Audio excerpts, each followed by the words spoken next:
Bueno, buenos días a todos, bienvenidos. Esta es la sesión de cierre del ciclo de conferencias virtuales de la Asociación Colombiana de Investigación Operativa en el año 2021. Nuestro encuentro de hoy está organizado alrededor de la programación de actividades para la prestación de servicios. Mi nombre es David Barrera, soy profesor del Departamento de Ingeniería Industrial de la Pontificia Universidad Javeriana y voy a ser el moderador de la sesión de hoy. Ya, creo que ya Carlos solucionó su problema de audio. Si les parece, entonces, antes de iniciar, quiero que nos pongamos de acuerdo en un par de cosas. Lo primero es que la conferencia está siendo grabada y va a estar disponible en el canal de YouTube de la asociación. Ahí ustedes van a encontrar también todas las conferencias que hemos hecho organizadas a lo largo del año. Les queremos pedir, por favor, que mantengan sus micrófonos y sus cámaras apagadas durante toda la sesión. Vamos a abrir 2 espacios para preguntas, cada uno de 10 minutos después de cada una de las conferencias. Esas preguntas las vamos a hacer por el chat y el chat va a estar activo solamente durante esos momentos. Yo leo las preguntas del chat y se las comunico a nuestros invitados. La sesión está dividida en 3 partes. La primera parte es una presentación de la asociación a cargo de la presidenta, la profesora Valentina Gutiérrez de la Universidad del Valle. Y posteriormente están las 2 charlas. Aprovecho para agradecer a nuestros conferencistas por haber aceptado la invitación a tomar parte de este espacio, al profesor Antonio Martínez de la Universidad de Southampton en el Reino Unido y al profesor Carlos Montoya de la Pontificia Universidad Javeriana en la sede de Bogotá. De manera que sin más preámbulos, Valentina, te doy la palabra.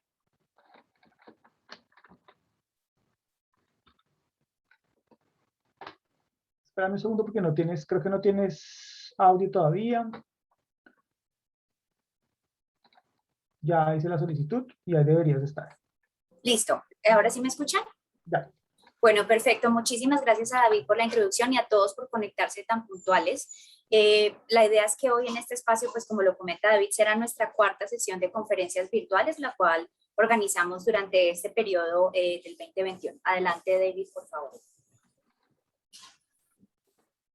Bueno, entonces, como ustedes saben, el contexto de nuestra Asociación Colombiana de Investigación Operativa es una iniciativa de nuestra comunidad académica en Colombia para desarrollar, mejorar, aplicar, difundir y promocionar los métodos de la investigación de operaciones en cualquiera de sus ramas. Entonces, la asociación conformada y reconformada desde 2014, que empezó pues de nuevo desde 2014 y antes pues con las actividades previas que veníamos desarrollando, hoy tiene más de 12 miembros institucionales, los que ustedes ven allí. Hay un par de instituciones más que están ya en su proceso de renovación de membresía y hemos venido creciendo en la comunidad científica en Colombia para darle más robustez a nuestras actividades. Adelante, David, por favor. Entonces, desde el consejo directivo de la asociación, en el que ustedes observan, participamos varios profesores e investigadores de diferentes ciudades y universidades del país. Desde pues en nuestros procesos de planeación para este año, el 2021, decidimos crear este espacio de las conferencias virtuales. Entonces, adelante, David, por favor. El objetivo de estas conferencias virtuales, en la anterior. No te preocupes, en la anterior. Muy bien, es precisamente brindar un espacio de reunión y difusión a nuestra comunidad en investigación de operaciones que contribuya con estos objetivos de desarrollo y reunión y divulgación que tenemos en la asociación. Entonces, pues parte, digamos que motivados por el efecto de la pandemia y el confinamiento, este espacio nos ha permitido mantenernos en contacto con la comunidad, hemos conocido el trabajo de varios colegas y pues ha sido un espacio también en el que nos hemos encontrado para poder mantenernos en las actividades de investigación de operaciones. Entonces, como lo dijo nuestro colega David, esta es la estructura de la que tenemos. Esta es una presentación muy breve, invitarlos a conocer más de la asociación. Nosotros mantendremos estas actividades durante el 2022. A inicios del año les enviaremos pues la agenda respectiva para que conozcan nuestras actividades. Ya nuestro colega David lo que va a hacer es contarnos un poco más de los conferencistas, de su trayectoria, de su experiencia, y al final entonces tendremos un espacio para las preguntas y la discusión. Entonces, muchas gracias a todos, especialmente pues a nuestros conferencistas Antonio y Carlos, que han aceptado amablemente compartir con nosotros en este espacio sus experiencias, y a David por toda la moderación. Muchas gracias, David. Vale. De verdad que no quiero pues como hacer más preámbulos, lo primero es darle la bienvenida y de nuevo el agradecimiento al profesor Antonio Martínez de la Universidad de Southampton. Antonio es doctor de la Universidad de Valencia, es profesor asistente en la Universidad de Southampton en la Escuela de Negocios. Es coordinador además del Euro Working Group en Cutting and Packing y va a hablar con nosotros hoy de la programación en entornos de pues, actividades de eventos deportivos. Bueno, Antonio, que voy a en este momento a activar tu micrófono y puedes compartir tu pantalla. Voy a ello, ¿se me escucha bien? Sí, señor.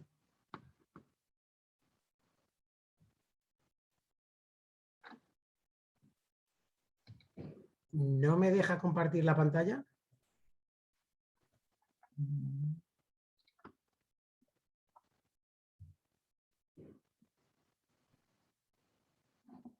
Yo ya dejé de compartir la mía. David, Ya hice la dale yo acá. permiso. Listo, no, ya te di permiso, Antonio. Dice que no puedo compartir la pantalla mientras haya otro participante compartiéndola. Igual para de compartir la pantalla y yo comparto la mía. David, puedes pararla o Valentín. Ya, yo en este momento la mía dice que no está activa. Pero sí la estamos viendo. Yo la estoy viendo, sí. Entonces,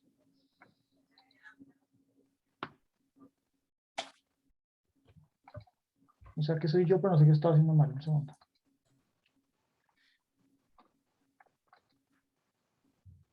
Perdón, yo voy a hacer algo. Listo. Creo que ya. Ya acabo de... Ah, estás compartiendo la tuya para Sí, dejar... listo. Ah, Ya. vale, vale. Ahora creo Sí, que... ahora está yendo bien.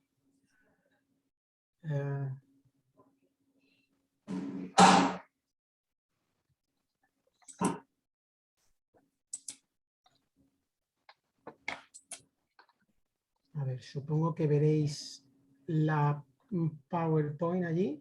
No está compartiendo todavía. Todavía no. Vale, un momento. Ya, está cargando. Listo, perfecto. Ah, perfecto. Muy bien. Muy bien. Pues ¿empiezo ya? Sí, señor. Perfecto. Bueno, primero agradecer a David y a Elena la invitación para dar esta charla.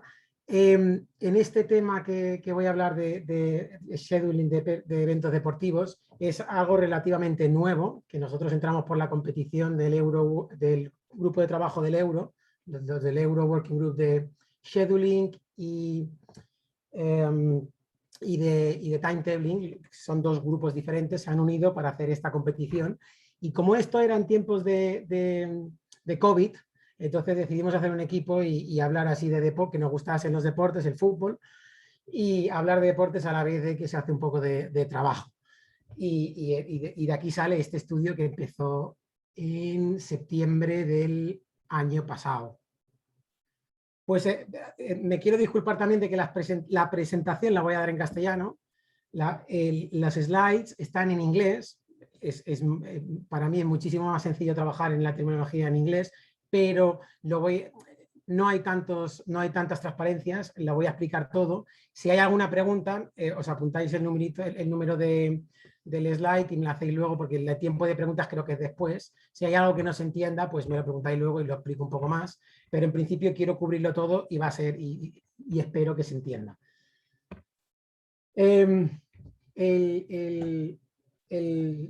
El equipo que pusimos para trabajar en esta competición era con Carlos y Chris Potts. Chris Potts está en la Escuela de Matemáticas y Carlos y yo en la Escuela de Negocios de la Universidad de Southampton, pero los tres trabajamos en problemas de optimización combinatoria y es básicamente un problema de optimización lo que voy a presentar. No voy a entrar en muchos detalles técnicos, porque hay bastantes detalles técnicos, pero sí que voy a entrar con suficiente detalle para que se entienda lo que la competición quería y lo que nosotros hemos hecho para resolver ese problema. Y bueno, ya os anticipo que nosotros al final, nuestro equipo ganó la competición, luego lo veréis en los resultados. A ver si puedo mover ahora. Entonces, la competición la organizó Van Bulk, Goossens, Belien y Davari, del equipo de Bélgica. y estaba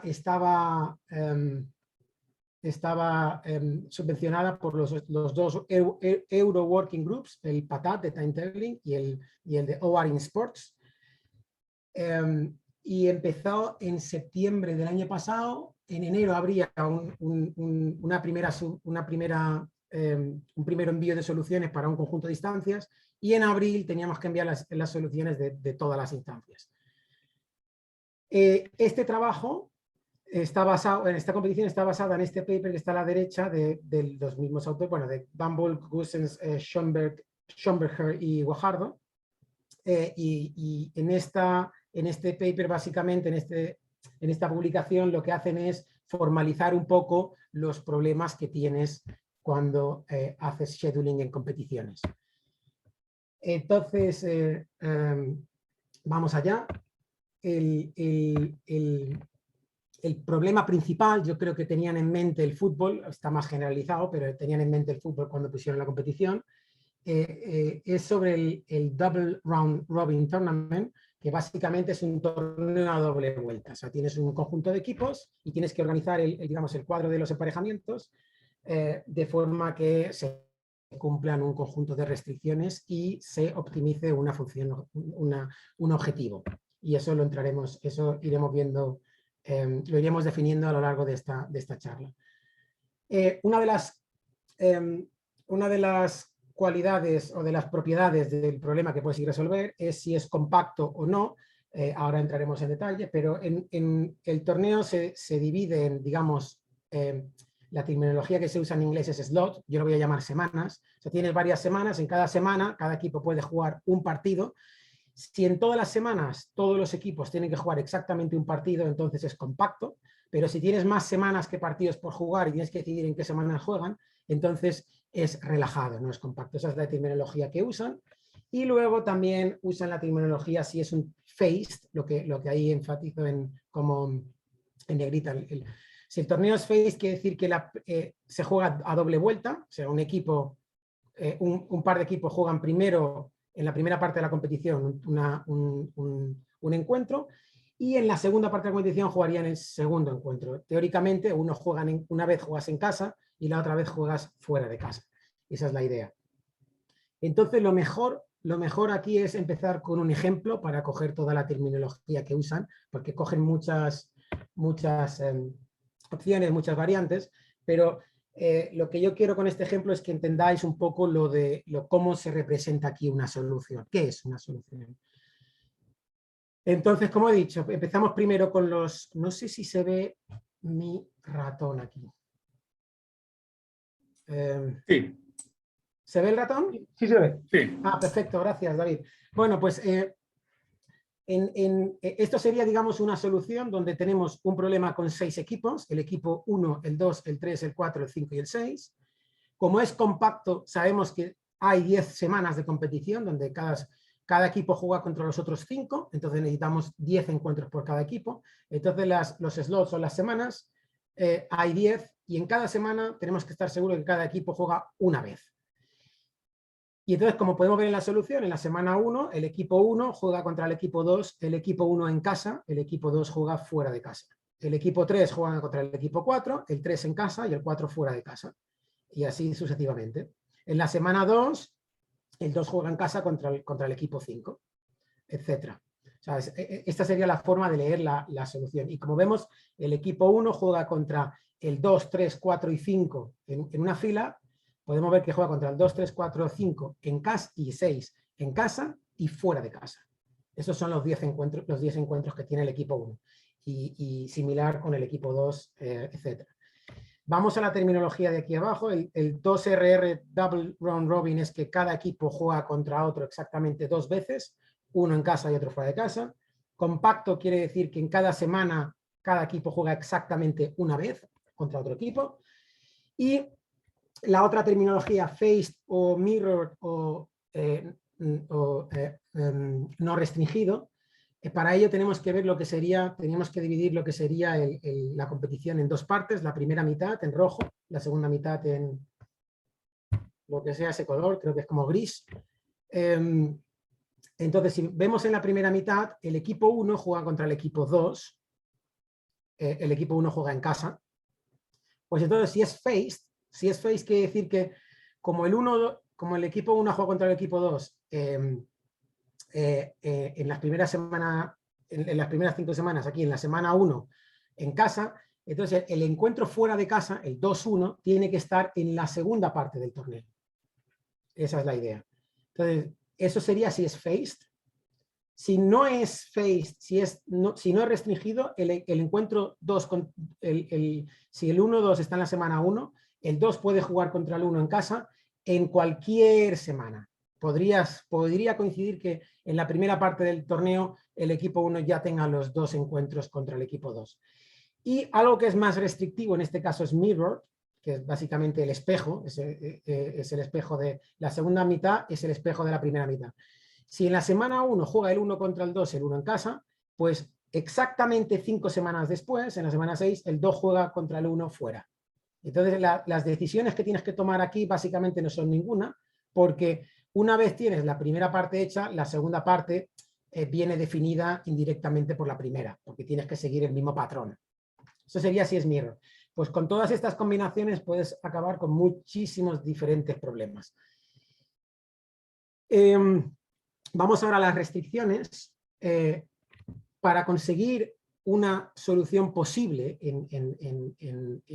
teniendo en cuenta solo estas restricciones básicas, en las cuales cada equipo tiene que jugar contra otro equipo 2 veces, una en casa, otra fuera, etc. Lo que vamos a empezar a hacer es una formulación como problema de programación lineal entera. No quiero entrar en muchísimos tecnicismos, sí que voy a explicar algo para que veáis la idea. Y si tenéis más preguntas sobre ello, me podéis preguntar en la parte de preguntas. Pero la idea de por qué fuimos en la competición, por qué intentamos hacer un modelo, es básicamente yo especialmente era nuevo en el tema de deportes. Yo he trabajado mucho en rutas y en packing, pero no en deportes. Entonces quería ver, es un buen ejercicio y siempre lo recomiendo, intentar encontrar una formulación del problema que se quiere resolver, básicamente por entenderlo. Y eso es lo que se hizo en la primera parte, que luego lo usamos de una forma diferente, pero lo usamos para nuestro algoritmo. Entonces, ¿qué variables de decisión necesitamos? Lo primero que tenemos que decidir. Fuimos por unas variables con 3 índices. El primer índice I hace referencia al equipo que juega en casa, el segundo índice J hace referencia al equipo que juega fuera de casa y el S es la semana o el slot. Entonces, esta variable es binaria, toma el valor 1 si el equipo I juega en casa contra el J en la semana S. I, J y S, si por ejemplo tenemos 20 equipos, I iría del 1 al 20, J iría del 1 al 20 y S iría del 1 al 38. Con 20 equipos serían 38 semanas lo que necesitaríamos. Y si multiplicamos esos tres números, son 15.200 variables que definimos aquí. Hay variables que no tienen sentido, que son las que cuando la I y la J toman exactamente el mismo valor. Un equipo no puede jugar contra sí mismo. Esas no se, en efectos prácticos, esas no se usan. Y estas variables se definen, y esto es un poco de notación que pongo, no mucha, la mayúscula T son todos los equipos, el conjunto de los 20 equipos, digamos, si jugamos con 20 equipos, y la S es el conjunto de las semanas donde se pueden tener encuentros. La primera restricción para coger las restricciones básicas, la estructura, digamos, del problema, es bastante simple. En este parece muy enrevesado, no voy a entrar con mucho detalle, pero básicamente aquí no se escribe una restricción, se escriben muchas, y yo recomiendo siempre empezar por esta parte de aquí. Entonces se escribe una restricción por equipo y por semana, y lo que se suma en la J, en el segundo equipo. Esto lo que quiere decir es que cada equipo en cada semana juega exactamente un encuentro. No puede jugar ni 2 ni 0, tiene que jugar 1. O sea, el equipo 1 tiene que jugar en la semana 1 un encuentro, en la semana 2 también un encuentro, en la semana 3 también un encuentro, etc. Y se suma, da igual que sea fuera o en casa, eso da igual, pero tiene que jugar exactamente una vez. Otro conjunto de restricciones que es para cada par de equipos y se suma por todas las semanas. Cada par de equipos cada encuentro, básicamente, esto está diciendo que cada encuentro se tiene que dar una vez. O sea, que el equipo 1 juegue contra el 2, da igual en qué semana lo pongas, el 1 en casa, el 2 fuera, da igual en qué semana lo pongas, tiene que ser exactamente una vez ese encuentro. Y la última restricción que es importante para coger si es Faced o Mirror, aquí tendrías que cambiarla un poco dependiendo del tipo de torneo que no es complicado. La idea es, si por ejemplo es Faced, tiene que haber un encuentro del equipo 1 y el 2, por ejemplo, en la primera parte de la competición y un encuentro y el otro encuentro en la segunda parte. Para ello definimos un poco de notación aquí, el S' que sería las semanas en la primera parte de la competición. O sea, si hay 20 equipos, 38 semanas, pues en las primeras 19 semanas, da igual que se juega en casa o fuera, lo importante es que del mismo par de equipos solo haya un encuentro en la primera parte. Y el segundo ya será, automáticamente tendremos que el segundo encuentro será en la segunda parte porque tenemos las otras restricciones estructurales.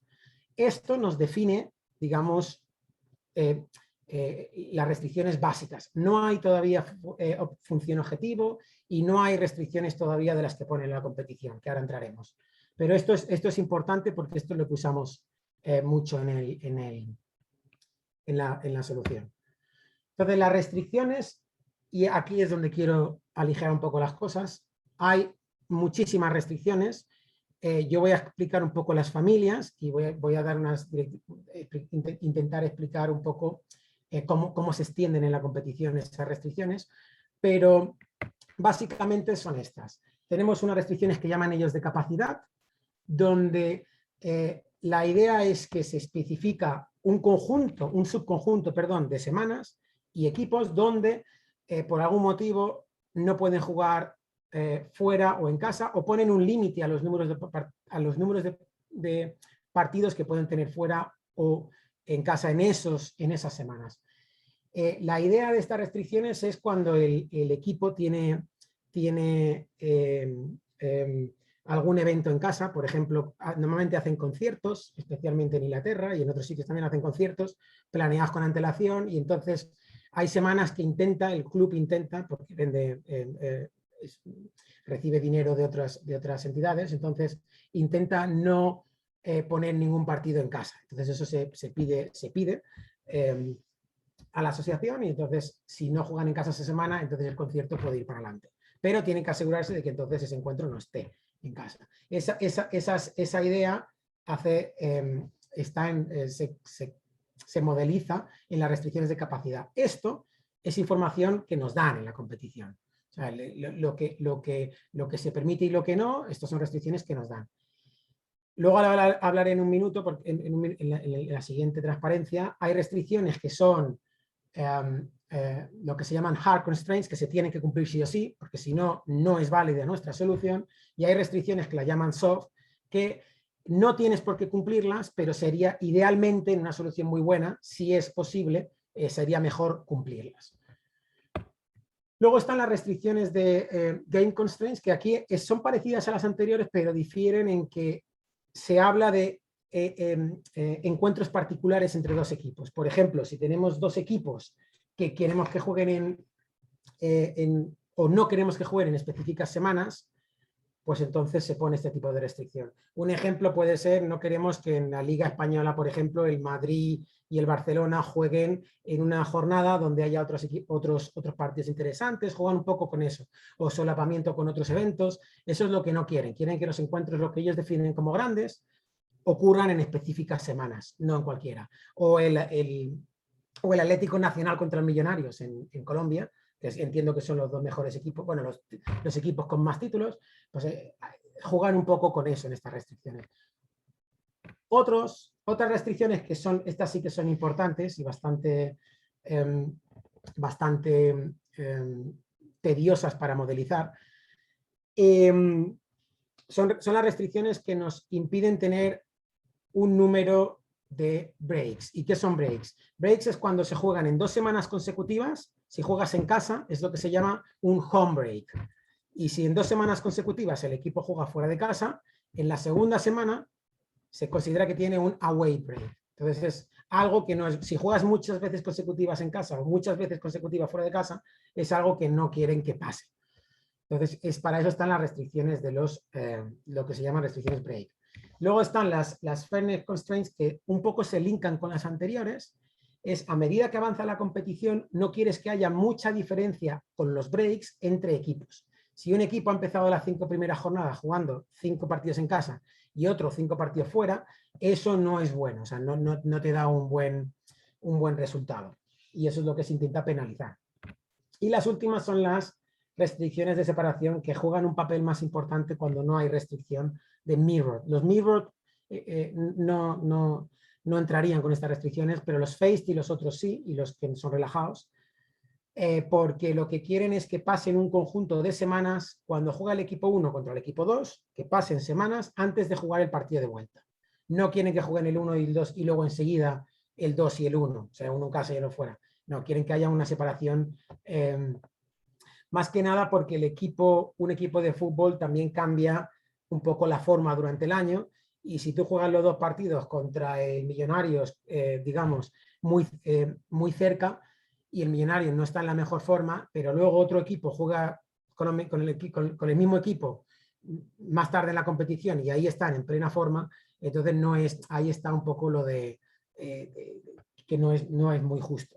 Pero bueno, estas son las 5 familias de restricciones. Podemos tener muchas restricciones de cada familia en el problema. ¿Y cómo modelizamos todo? Básicamente usamos esta idea, a ver si soy capaz de explicarla. Nuestras variables de decisión se centran en las X y J con 3 índices que había explicado antes. Entonces, en todas estas restricciones vamos a tener una suma de variables X de estas decisiones, y esto es lo que llamamos el left hand side de la restricción, la parte izquierda, donde las vamos a tener allí. O sea, un conjunto de encuentros, las restricciones se centran siempre en un subconjunto de encuentros, digamos. Y ahí ese subconjunto está metido en el SC, que de momento aquí no está definido, pero la idea es que aquí en el lado izquierdo de la restricción no están todas variables, hay algunas, y esta restricción tiene que ser menor o igual, en algunos casos mayor o igual, a un valor determinado por la competición. Por ejemplo, en la restricción game podemos tener 4 encuentros, de los cuales 2 se pueden dar y 2 no. Entonces el TC sería 2 en este caso.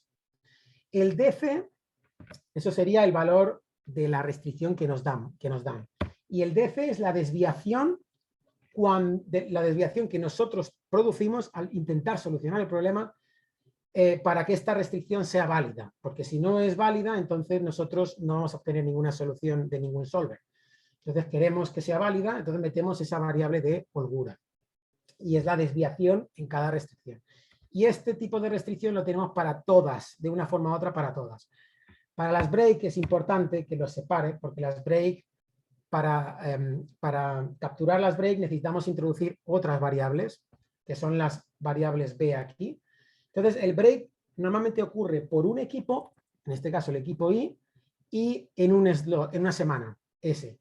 El H es para definir los home breaks, los breaks que juegas en casa 2 veces consecutivas. Y para definir estas variables necesitamos sumar las variables que sumamos en J aquí, en el equipo que juega contra el equipo I, y tenemos que sumar las variables de la semana actual, S, y la semana anterior. Si esta suma vale 2, quiere decir que el equipo I está jugando en casa en la semana S-1 y la S. Entonces quiere decir que hay un break. Entonces la suma esta vale 2, entonces lo que nosotros queremos es que entonces la B esté obligada a valer 1, y así identificamos que realmente hay un break del equipo I en la semana S. Y el H es para definir que es un home break, porque en algunas restricciones lo necesitamos identificar. En otras no. Entonces, cuando defines el break para el home, también lo puedes definir la BA para el away, y para saber si hay un break o no en general, definimos la BHA. Pues da igual que sea el break sea en casa o fuera, lo importante es que hay un break, y hay una restricción en casi todos los problemas que nos dimos cuenta después de la mitad de la competición, que incluye todos los breaks de todos los equipos en todos los slots. Y quieres que eso sea lo más lo más bajo posible. Entonces, para eso nos hacen falta esas variables. Y con esto ya tenemos, digamos, hay muchas restricciones, familias hay 5, pero en un problema igual tienes 1.500 restricciones, dependiendo de los tipos, pero todas las hemos conseguido modelizar. Hay realmente, creo que hay 40 tipos de restricciones al final, pero todas las hemos conseguido modelizar de esta forma, donde todas las variables X están en un lado de la restricción y del otro tenemos el valor que está permitido y una desviación allí. Como bien he dicho, las restricciones pueden ser hard o soft, que más o menos lo he explicado. Las hard se tienen que cumplir sí o sí, si no cumples una hard no estás dando una solución posible al problema. Y las soft las denotamos aquí con C tilde, mayúscula C tilde. Entonces la idea es que la función objetivo es exactamente definida por eso. Por cada restricción que sea soft, lo que hacemos es, tenemos la desviación, la DC, es la desviación que en nuestra solución estamos teniendo sobre cada una de las restricciones, y el WC es el peso que le dan en la competición. Por cada unidad que, por ejemplo, si permiten 10 breaks y tienes 12 en tu solución y el peso son 10, pues tu función objetivo sería 20. Esa es la idea. Y la idea es que el equipo que tenga la solución que sea posible con mejor peso en las restricciones soft, las que se pueden violar, entonces es el equipo que gana en esa instancia. Las hard, las que son obligatorias cumplirlas, no están en la función objetivo, porque si no las cumples, no es posible la solución, estás fuera. En nuestro modelo, para saber si estamos en una solución posible o no, podemos dividir las desviaciones en dos: las desviaciones que vienen de restricciones soft y las desviaciones que vienen de restricciones hard, y las del segundo grupo, las hard, tienen que ser 0 todas. Si son todas 0, estamos en una solución posible. Si no, no estamos en una solución posible. Y esa es la idea.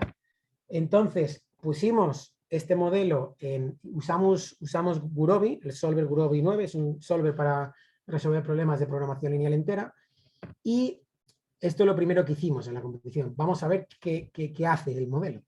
Entonces vimos que las restricciones, los problemas que pusieron en la competición, pero que no contaban para la competición, como instancias de juguete, muy sencillitas, con pocos equipos, con 6 equipos, entonces el modelo sí que las podía resolver. Pero cuando probamos las instancias de la competición, realmente no resolvía ni una, y de hecho no daba ni buenas cotas inferiores. Las cotas inferiores básicamente lo que nos dicen nos dan valores en los cuales es imposible encontrar una solución que sea mejor que esos valores, pero no hay garantía de que tengas una solución con esos valores.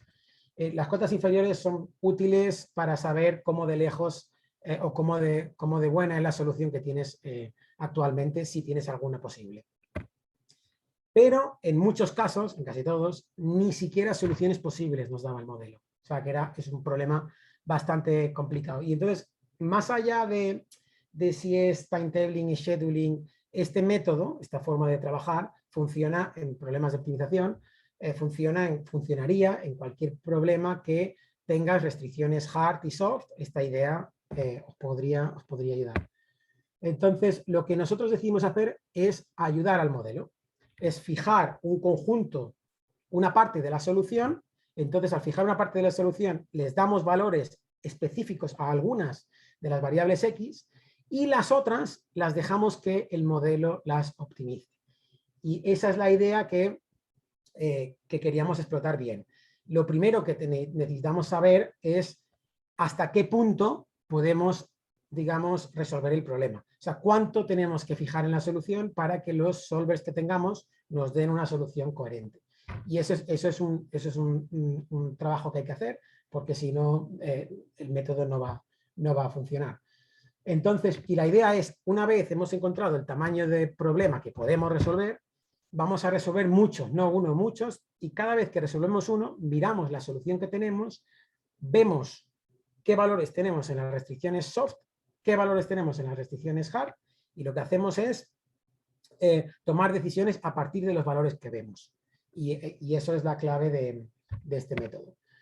En la competición acabamos viendo la necesidad de una vez empiezas con este método, ves las soluciones, te las dibujas, ves así un poco dónde puedes ir mejorando o dónde realmente tienes más penalty.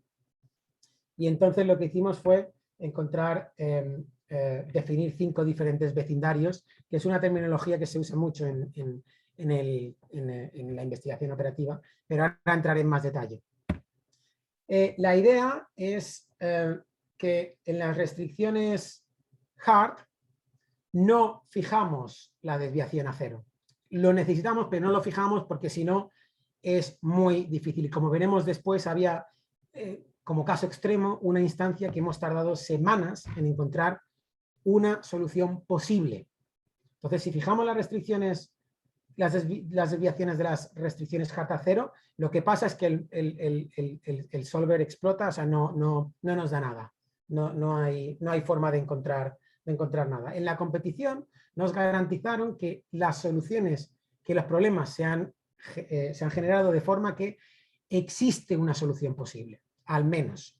Eso es lo que dije. Eso estaba en las bases regulatorias de la competición. Entonces, como tenemos el problema de las hard y de las soft, lo que hemos hecho es, obviamente, dividirlo. Primero, resolvemos el problema solo con las hard para ver si encontramos una solución posible, y una vez tenemos una solución posible, ya vemos cómo la vamos mejorando. Los vecindarios, que voy a entrar, les voy a explicar un poco rapidito. La idea es bastante simple. Si tenemos una solución anterior, donde están todos los encuentros fijados, en una solución, obviamente, sabemos los valores, los penalties de las soft y de las hard, sabemos todo, pero tenemos toda la solución. Lo que podemos hacer es coger un número de columnas dentro del ejemplo que os he puesto antes. Columnas quiere decir coger un número de semanas y permitir que esas semanas definan las variables y las demás semanas no seleccionadas se fijan. ¿Se fijan qué quiere decir? No se permiten cambiar esos valores, esos encuentros en la siguiente solución. Entonces, claro, si cogemos, si el problema con 12 columnas, con 12 semanas, y se fijan las otras, o sea, si cogemos 12 semanas en un problema con 20 equipos, que hay 38 semanas, entonces se fijan 26 y 12 quedan como variables de decisión que las tiene que determinar el modelo. En ese caso, el modelo sí que te empieza a funcionar. Pero claro, has fijado 28 semanas que no tiene por qué ser lo bueno.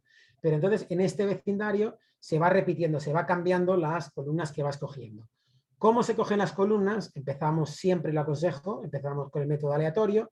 Luego vimos que lo que se puede hacer, y esto es un poquitín más técnico, pero lo que se puede hacer es, como las restricciones están escritas de una forma muy específica, las variables X están en el left hand side, en la izquierda de la restricción, nosotros sabemos en una solución cuáles son las semanas que de forma que las X contribuyen más a el left hand side de la restricción.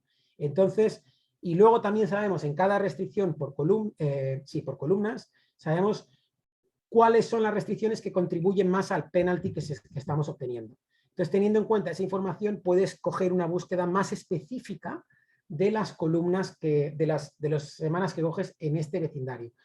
Que al final lo que acabamos haciendo fue una mixtura, o sea, cogimos 2/3 de las semanas que se cogen, es con el criterio, pero aleatorio siempre era bueno tener al final un poco, porque hay algunos casos erráticos que si coges aleatoriamente una semana que no esperabas, realmente te ayuda.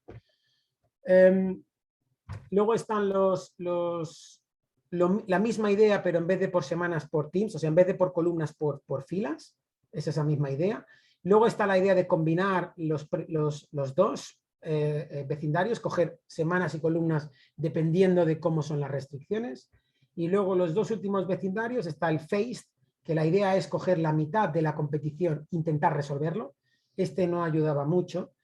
Y el último es el home and away vecindario, que es el jugar en casa o fuera. La idea es, aquí lo que se fija es que si el equipo 1 juega contra el equipo 2 en la semana 3, como se fija la variable x1, 2, 3, entonces el 1 juega en casa. Pues se resuelve el mismo modelo, pero se permite que el 1 y el 2 jueguen al revés, que el 1 juegue fuera y el 2 en casa. Entonces es un modelo más reducido porque tú fijas más o menos contra quién juega cada semana, todos los equipos, pero el home and away, si juegas en casa o fuera, se permite cambiar en el modelo. Este vecindario es diferente. Pues estos son los 5 vecindarios que si tú lo vas repitiendo, la solución te va evolucionando. La estructura, creo que me estoy yendo de tiempo, pero bueno, vamos a ver la estructura, no queda mucho. Para encontrar una solución posible, lo que hicimos es lo que se llama como un Variable Neighborhood Search. La idea de Variable Neighborhood Search es porque tenemos 5 vecindarios. Como usamos los 5 vecindarios, entonces la idea de un Variable Neighborhood es que vas cambiando de vecindario. Y vas aplicando un vecindario hasta que no encuentras mejoras y entonces te vas al siguiente vecindario, etc.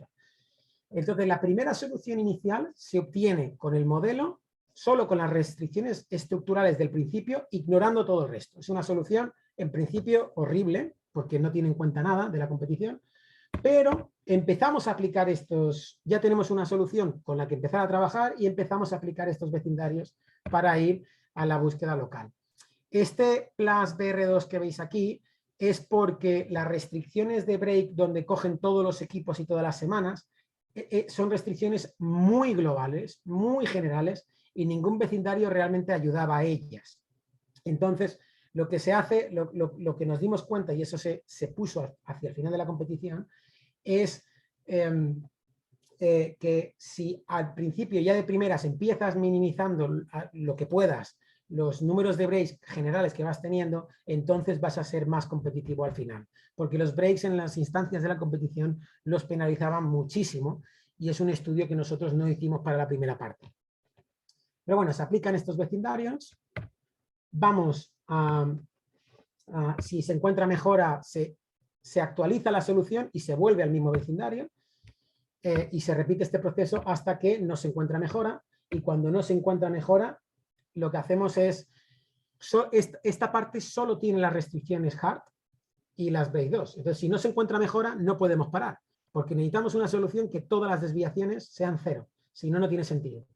Entonces, lo que hicimos es cambiar los coeficientes para poder explorar el espacio de soluciones mejor. Lo que queríamos era explorar soluciones que no hemos explorado aún, y para ello lo que hacemos es poner un peso en las variables X y en los breaks actuales en la función objetivo. Se le sube el peso. Entonces, un poco lo que quieres es optimizar los penalties de las hards, pero a la vez te quieres escapar de la solución que tienes en manos, que tienes actualmente.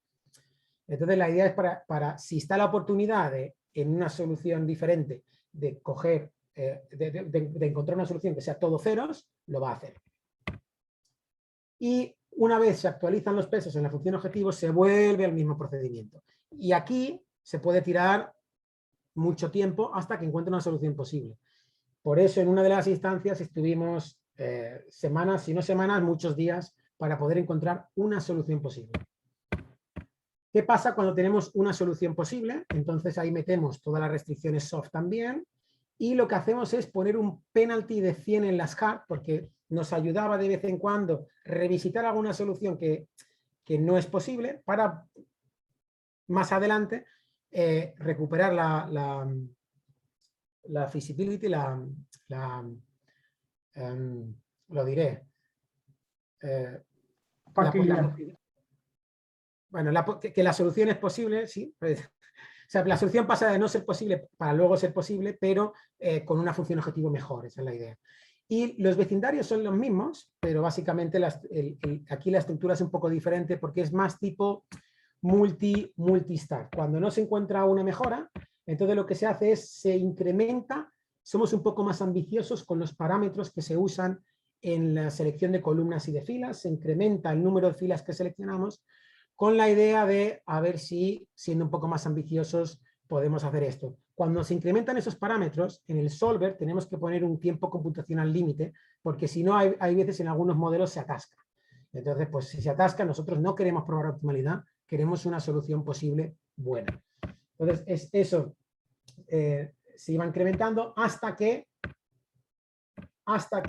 el modelo de Gurobi era imposible. Si coges demasiadas columnas, entonces, o filas, el modelo no hace nada, y cuando no hace nada, identificamos eso y paramos el algoritmo. Y ese es el algoritmo que hicimos.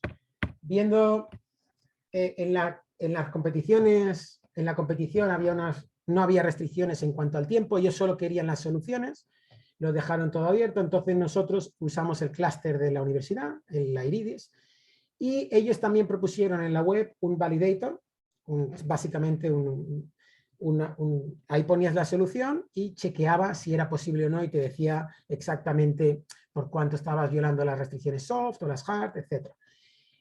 Y esto es bueno porque nosotros lo usamos mucho porque cuando vas programando al principio, mi experiencia es que cada vez que programo algo inicialmente y lo pruebo es que no vaya. De hecho, si va es muy sospechoso. Entonces, con el validator íbamos comprobando de que todas las restricciones y las familias las estábamos programando de forma acorde. En enero era el deadline para la primera conjunto de instancias que le llamaban early. En esa parte de la competición también ganamos, esa la ganamos, pero había algunas instancias que realmente perdíamos de mucho y no entendíamos por qué. Y era por las restricciones break. Y eso lo solucionamos para la siguiente parte, donde se resolvían todas las restricciones, todas las instancias, 45, y en esas 45 estaban las mismas 15 del principio. Y en esa, al final de la competición, también ganamos. O sea, son las 15 instancias y había early, middle, late. Y en alguna instancia aquí vemos que la función objetivo es 0, de la soft penalty, que eso es perfecto. Pero eso es que la solución óptima no puedes hacerlo mejor. Pero eso pasa, solución óptima solo pasa en 2, en las demás no sabes si son óptimas o no.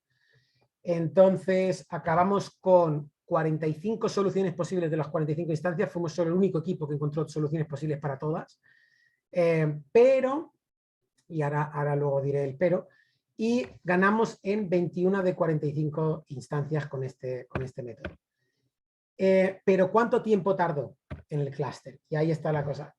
Para encontrar una solución posible, en todas más o menos bien, en algunas necesitamos hasta casi 3 días en la R10, pero la que destaca aquí es la middle 2, en esta instancia. He puesto más de 100 porque realmente no tengo certeza cuánto fue el tiempo. Yo intuyo que fue definitivamente más de una semana, igual alrededor de 10 días, que el clúster se pasa, bueno, el algoritmo se pasa todo el tiempo haciendo eso, explorando soluciones diferentes. Es importante que cuando se hace esto no te cicles, vayas cambiando los pesos de forma con cuidado, porque si acabamos revisitando soluciones que ya hemos visitado, eso no ayuda. Pero con la middle 2 fue la instancia que yo creo que nadie más consiguió resolver. Y voy a concluir entonces ahora. Entonces, la competición propuso este problema nuevo, que era un double round robin donde realmente cogen muchos aspectos con muchos tipos de restricciones. Y lo que nosotros hemos propuesto es un modelo, y para usar el modelo lo usamos de forma lo que llaman en la literatura como math heuristic, que la idea es resolver modelos más pequeñitos e intentar aprender de las soluciones que vas obteniendo para definirte el siguiente modelo que busque soluciones mejores.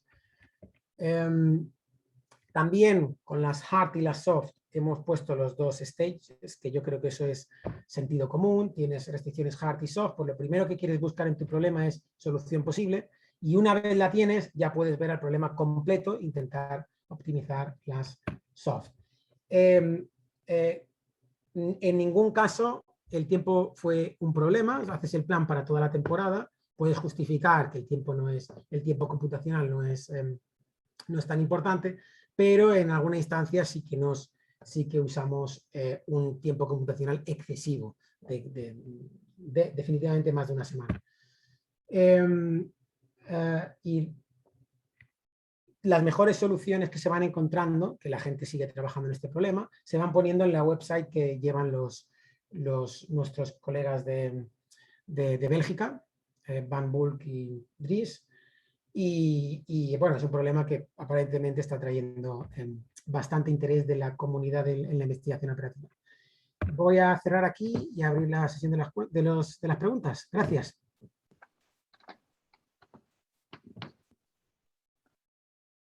Tony, muchas gracias por la presentación, supremamente interesante. Vamos, si les parece, a activar el chat. Entonces, Andrés, si me puedes, por favor, ayudar, y si hay alguna pregunta, la leemos a través del chat.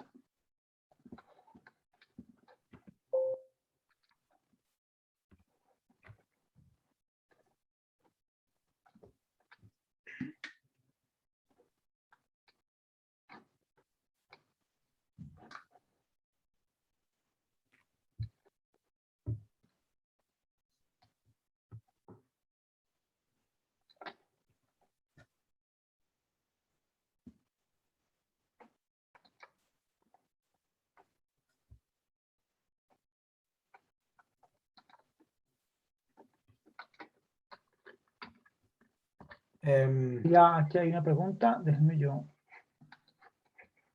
Si puedo ver el chat.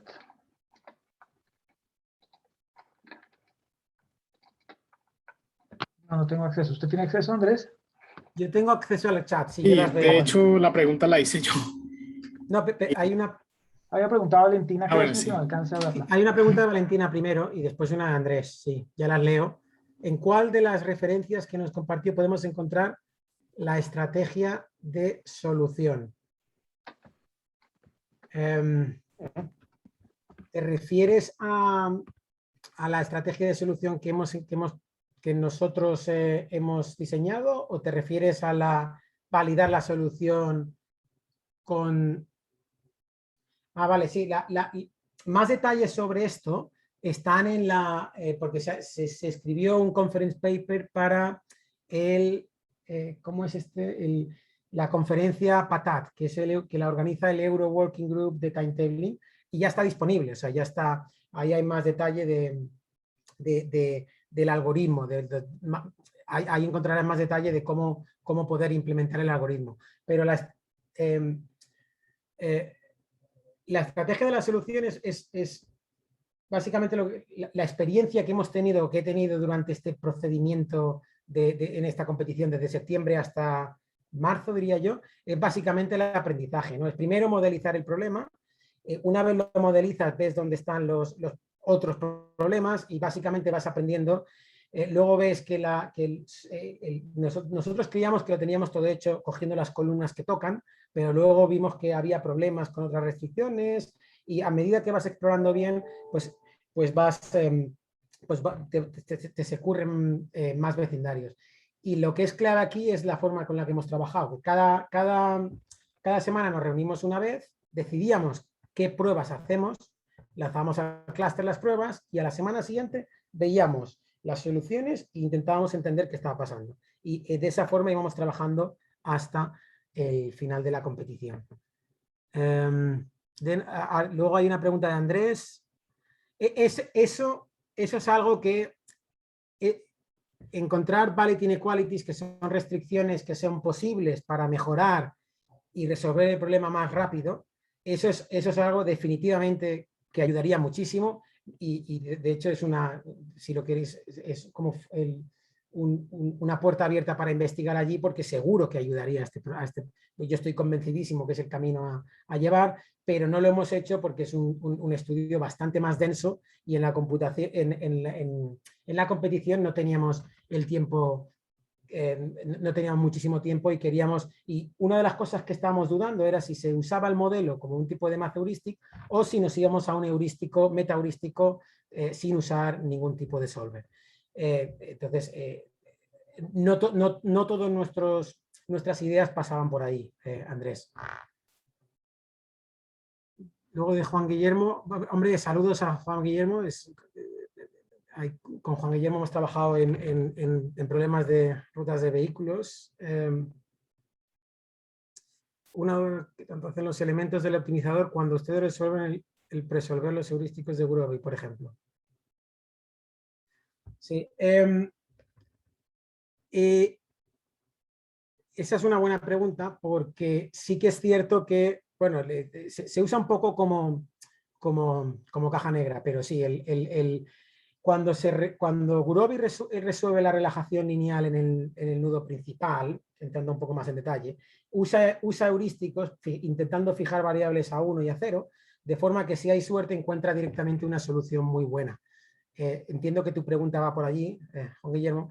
Yo creo que eso era clave. Nosotros evidentemente usábamos eso y en muchos casos eso era clave porque encontraba una solución muy buena de primeras y lo que nosotros usábamos era la cota superior, porque además truncamos por tiempo. O sea, no, por cada modelo, ahora esto lo estoy diciendo de forma de cabeza, pero creo que era 30 segundos por modelo. Entonces, al final de los 30 segundos puede ser que no se haya probado optimalidad y entonces se juega con la cota superior que se obtiene y en muchos de los casos, eso ya no lo sé, pero en muchos de los casos puede ser que venga por el heurístico. Luego una pregunta de Eliana.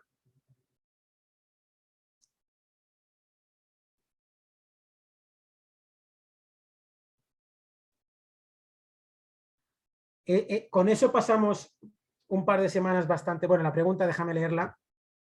¿Cuál es la estrategia para definir una codificación adecuada que permita resolver el problema, de forma que se pueda chequear factibilidad y optimalidad de cada alternativa de solución?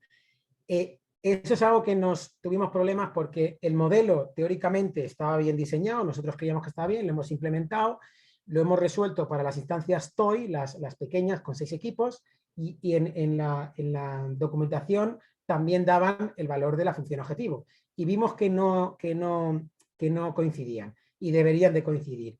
Y ellos tenían un código que lo pusieron online también, que podías poner allí tu solución y te decía rápidamente cuál es la función objetivo que tienes o si es posible o no.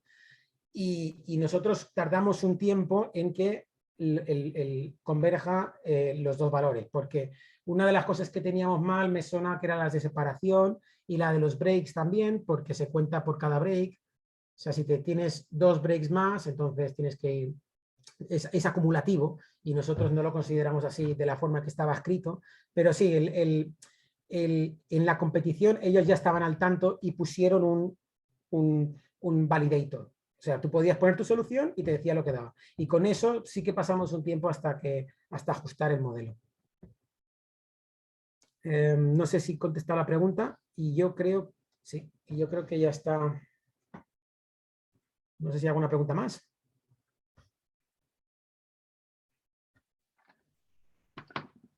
Creo que no, Tony, muchísimas gracias. Muchas gracias por la presentación, supremamente interesante. Muchas gracias a todos por sus preguntas. Si les parece, lo que voy a hacer entonces es que vamos a dar la bienvenida al profesor Carlos Montoya.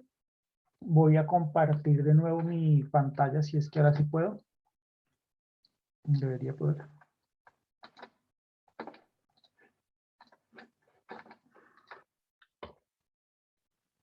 Carlos, ¿ya está listo? Voy a mandar la solicitud para que pueda activar su audio. La siguiente conferencia entonces tiene que ver con programación de enfermeras. Está a cargo del profesor Carlos Montoya del Departamento de Ingeniería Industrial de la Pontificia Universidad Javeriana. Carlos, ya tenía la opción. Decía, es doctor de la Universidad de Nantes y es ingeniero industrial y máster de ingeniería industrial de la Universidad de los Andes. Si le parece, entonces, Carlos, voy a enviarle de nuevo también, ahí está el tema, para que se pueda conectar y voy a dejar de compartir mi pantalla.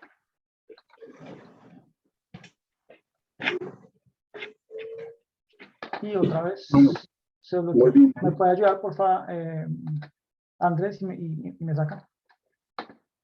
Porque otra vez se bloqueó el cosito de compartir. Gracias. Listo, Carlos, creo que ya puede compartirnos su pantalla.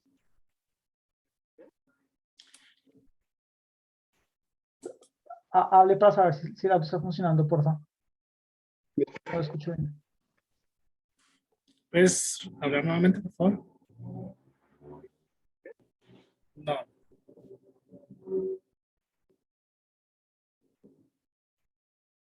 Ya estaba activo el micrófono, pero es un tema más de no tenía volumen suficiente, me parece. O sea, no se lograba.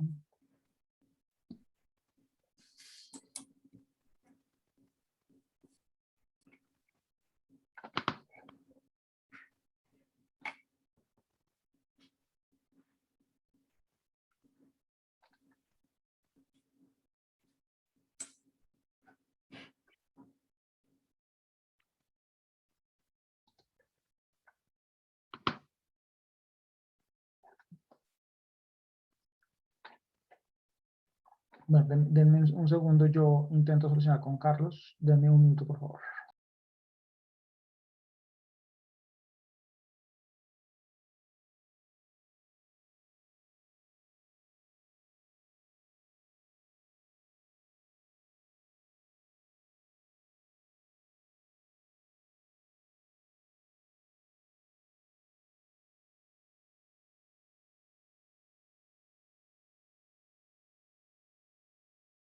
Ya está habilitado tu usuario, Carlos, si quiere intente, por favor.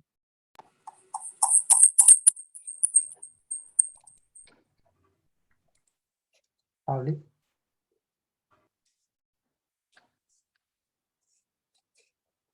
Bien, perfecto. ¿Ahora sí me escuchan? Sí, Listo, perfecto, ya, ahora sí. Listo. Muy bien, muchas gracias. Bueno, bien, ya voy a ir aprovechando para compartir pantalla. Bien, perfecto. Bueno, entonces, muchas gracias a David y a los demás organizadores por la invitación. Bueno, pues yo voy a seguir hablando un poco de temas que tienen que ver con temas también de programación, ya no en un contexto de pronto de aplicación deportivo, en un contexto un poco diferente. Bien. Bueno, entonces les voy a presentar un proyecto que desarrollamos en la Universidad Javeriana, sede de Bogotá, con el apoyo de diferentes estudiantes de pregrado en su momento y también del profesor, o un colega también del Departamento de Ingeniería Industrial, el profesor Ricardo Otero. Entonces, digamos que, bueno, el título de esta presentación es Estrategias para la asignación de enfermeras considerando probabilidades de ausentismo y preferencias de personal. Entonces, básicamente, este problema está relacionado con un problema clásico que seguramente muchos de ustedes ya conocen, que es el NSP, Nurse Scheduling Problem. Bien, básicamente, el interés de desarrollar o de trabajar este problema surge del contacto que se genera con un hospital reconocido en la ciudad de Bogotá, y ellos pues nos manifestaron en su momento el interés de poder, digamos, trabajar con nosotros para que les ayudáramos a desarrollar herramientas que les facilitaran el proceso de toma de decisión. Entonces, uno de los problemas que les generaba tal vez mayor dificultad en su momento era el de la programación de las enfermeras. Entonces, básicamente la enfermera jefe era la que se encargaba principalmente en sacar parte de su tiempo para poder hacer la programación del personal. Entonces, ahí entra un poco pues también el interés de poder hacer programaciones o asignaciones de las enfermeras en los diferentes turnos de trabajo que permitiera o que facilitara su bienestar y que también permitieran pues garantizar que se cumplieran con los diferentes requerimientos correspondientes en cada turno de trabajo, que se pudiesen cubrir los diferentes servicios con el personal disponible. Entonces, en la medida que nosotros garanticemos asignaciones que sean coherentes con esos requisitos o necesidades y preferencias del personal, uno asume que ese bienestar puede también conllevar a que indirectamente incida en una buena prestación del servicio. ¿Listo? Entonces, bueno, este problema es ya reconocido como un problema NP-Hard. Entonces, pues también tiene un buen grado de complejidad. Bueno, entonces, nosotros digamos que no, trabajamos en la base del NSP, pero pues consideramos también diferentes características adicionales que se adaptaran un poco más a las necesidades que tenía el hospital. Bueno, entonces, ¿en qué consisten básicamente esas características? Primero, pues, y que también, digamos, surgen de falencias que tal vez tenía la programación que se realizaba en ese momento. Entonces, por un lado, era un tema de encontrar un balance en la asignación de la carga laboral, de la cantidad de horas que se trabajan. Entonces, algo que aparentemente sucedía con la programación que se hacía en el momento era que no había un buen balance. Unas personas trabajaban mucho más tiempo que otras. Y pues también buscar un balance en la remuneración, en los pagos que se le hacían a las enfermeras. Bien, dado que tal vez de pronto ciertos turnos, como por ejemplo el de la noche, pues pueden ser mejor pagos que otros. Entonces, la idea era también buscar un balance en cuanto a eso. También lo que les mencionaba ahorita en términos de la parte de bienestar, que está relacionado con satisfacer puntualmente preferencias del personal, preferencias en cuanto a turnos o servicios o días en los que quisieran ser asignados, y también en cuanto a los días de descanso. Bien, entonces, ¿qué días en particular les gustaría descansar en un lapso de tiempo? ¿Listo? Junto con otras preferencias en particular, pues resaltando tal vez las más relevantes.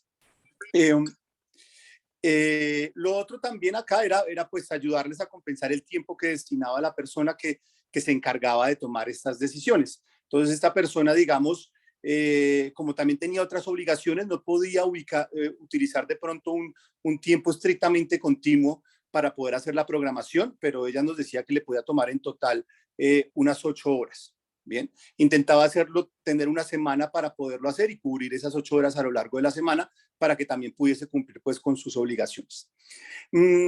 Otro elemento importante para ellos es que también es lo que le da tal vez un componente innovador al enfoque que le damos nosotros, es incluir el tema del ausentismo. ¿Cómo podemos hacer una planeación que de alguna forma, entonces, una asignación de personal que de alguna forma nos genere medidas de contingencia en caso de que alguna enfermera por alguna razón pues no pudiese estar presente? Bien, y asimismo nosotros no solamente nos concentramos en plantear un enfoque que tuviese en cuenta de manera preventiva el efecto que ayudara a compensar ese ausentismo, sino que también trabajamos en estrategias reactivas o de reprogramación que nos permitiesen pues también definir qué reprogramaciones pudiésemos hacer para poder entonces compensar esas ausencias inesperadas. ¿Listo? Digamos que esa básicamente es como la idea general de la problemática que quisimos abordar. Bueno, entonces acá están como los pasos, la metodología que decidimos manejar. Entonces, bueno, primero la metodología, hablamos entonces de temas de, primero identificar las variables y las restricciones relacionadas con la asignación. También hablamos, pues posteriormente lo que hicimos fue desarrollar 2 enfoques de solución o utilizar 2 métodos de solución para ese enfoque preventivo que les mencionaba ahorita.